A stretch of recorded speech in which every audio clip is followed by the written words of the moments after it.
বাংলাদেশকে বিশ্বকাপে খেলতে হলে দরকার একটি শক্তিশালী স্কোয়াড, যে স্কোয়াড থেকে স্বপ্নের একটি একাদশ বাছাই করে খেলাতে পারলে বিশ্বকাপ খেলা অসম্ভব কিছু হবে না। আজকের ভিডিওতে আমরা কথা বলবো যেমন একাদশ হলে বিশ্বকাপ বাছাই পর্ব উতরিয়ে বাংলাদেশ খেলবে সরাসরি বিশ্বকাপে। এই জায়গায় বাংলাদেশি বংশোদ্ভূত ফুটবলারদের উপস্থিতি থাকতে হবে বেশি। গোলকিপিং পজিশন থেকে শুরু করে ফরওয়ার্ড লাইন সব পজিশনে প্রয়োজন প্রবাসী ফুটবলারদের, যাদেরকে সিন্ডিকেট ভেঙে নিয়মিত খেলালে তাদের হাত ধরেই বাংলাদেশ খেলবে বিশ্বকাপে। চলুন ভিডিওতে জেনে নিই কেমন একাদশ হলে বিশ্বকাপে খেলবে বাংলাদেশ। নাম্বার 11, আনিসুর রহমান জিকো। একটা সময় দক্ষিণ এশিয়ার সেরা গোলকিপার ছিলেন জিকো, কিন্তু কিছু বিতর্কিত কারণে দল থেকে বাদ পড়তে হয় জিকোকে। পরবর্তীতে আর তাকে দলে নেয়নি ফেডারেশন, তবে আবারও সময় এসেছে তাকে নতুন করে দলে নেওয়া, কেননা বর্তমানে জাতীয় দলের গোলকিপিং এ দুর্বলতা লক্ষণীয়। তাই তো বলাই যায় বিশ্বকাপ ও এশিয়ান কাপের কোয়ালিফাইং ম্যাচগুলোতে ভালো করতে অবশ্যই জিকোর মতো গোলকিপার প্রয়োজন। নাম্বার 10, জায়ান আহমেদ। বাংলাদেশের ডিফেন্সে নতুন সংযুক্ত হয়েছেন জায়ান। লেফট ব্যাকে জায়ানকে এখন থেকে নিয়মিত খেলাতে হবে বাফুফের, কেননা তাকে ফিউচারের জন্য রেডি করতে হবে, যাতে করে বাংলাদেশ ফুটবল দল বিশ্বকাপের প্ল্যানকে মাথায় নিয়ে সামনের দিকে এগোতে পারে।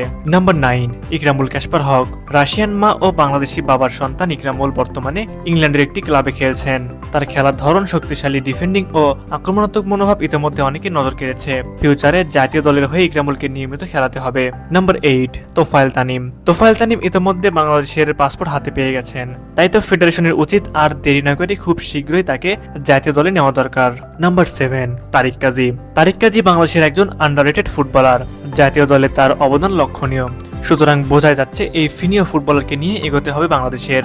নাম্বার 6, হামজা চৌধুরী। হামজাকে নিয়ে নতুন করে আর কিছু বলার নেই, পুরো দলের কান্ডারি বর্তমানে হামজা, যাকে নিয়েই বাংলাদেশের কোটি কোটি ফুটবল ভক্তরা স্বপ্ন দেখতে শুরু করেছে।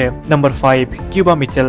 বাংলাদেশি বংশোদ্ভূত ইংলিশ ফুটবলার কিউবা, যিনি গত মৌসুমে খেলেছেন ইংলিশ ক্লাব সান্ডারল্যান্ডে, তবে সবাইকে অবাক করে দিয়ে তিনি চলতি সিজনে যোগ দিয়েছেন বসুন্ধরা কিংসে। তবে গুঞ্জন রয়েছে আসছে মৌসুমে আবারও ইংল্যান্ডে ফিরতে পারেন তিনি, কেননা বসুন্ধরার একাদশে নিয়মিত রাখা হচ্ছে না তাকে।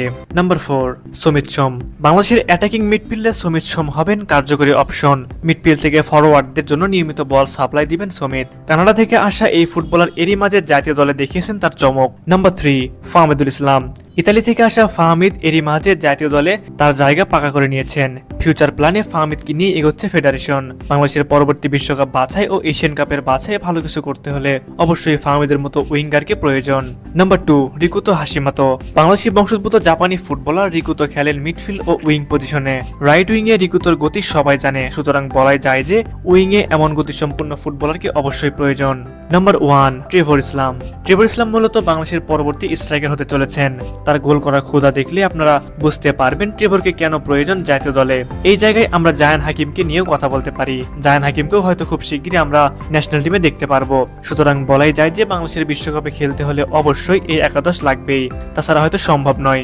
সুপ্রিয় দর্শক, আপনাদের কাছে কি মনে হয় কেমন স্কোয়াড হলে বাংলাদেশ পরবর্তী বিশ্বকাপে খেলতে পারবে? অবশ্যই এই বিষয়ে আপনারা কি ভাবছেন তা আমাদের কমেন্টে জানাবেন।